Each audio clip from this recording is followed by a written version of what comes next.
Friends, ஐப்பசி மாதத்தில் சிவன் கோவில்களில் நடத்தப்படுற மிக முக்கியமான உற்சவம் அன்னாபிஷேகம். இந்த நாளில் சிவனுக்கு படைக்கப்படும் ஒரு பருக்கை அன்னமும் ஒரு சிவலிங்கத்திற்கு சமமாக கருதப்படும். அதனால தான் அன்னாபிஷேகத்தை தரிசித்தால் கோடான கோடி சிவலிங்கங்களை ஒரே நேரத்தில் தரிசித்த மகா புண்ணிய பலன் கிடைக்கும் அப்படின்னு சொல்றாங்க. அது மட்டும் இல்ல, அன்னாபிஷேகத்தை தரிசனம் செய்பவர்களுக்கு மட்டுமல்ல, அவரது தலைமுறைக்கே அன்ன தட்டுப்பாடு என்பது ஏற்படாது.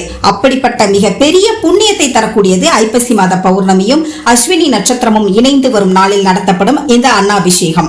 இந்த ஆண்டு ஐப்பசி பௌர்ணமி அன்னாபிஷேகம் நவம்பர் 15ஆம் தேதி, அதாவது நாளை வெள்ளிக்கிழமை வருகிறது. சிவபெருமானுக்கு எத்தனையோ பொருட்களால் அபிஷேகம் செய்தாலும் வருடத்தில் இந்த ஒரு நாளில் மட்டும் லிங்க திருமேனிக்கு அன்னத்தால் அபிஷேகம் செய்வது மிக உயர்ந்த அபிஷேக பலனை தரும். அன்னாபிஷேகம் நடைபெறும் நாள்ல கோவிலுக்கு போய் தரிசனம் செய்வது மிகவும் சிறப்பு.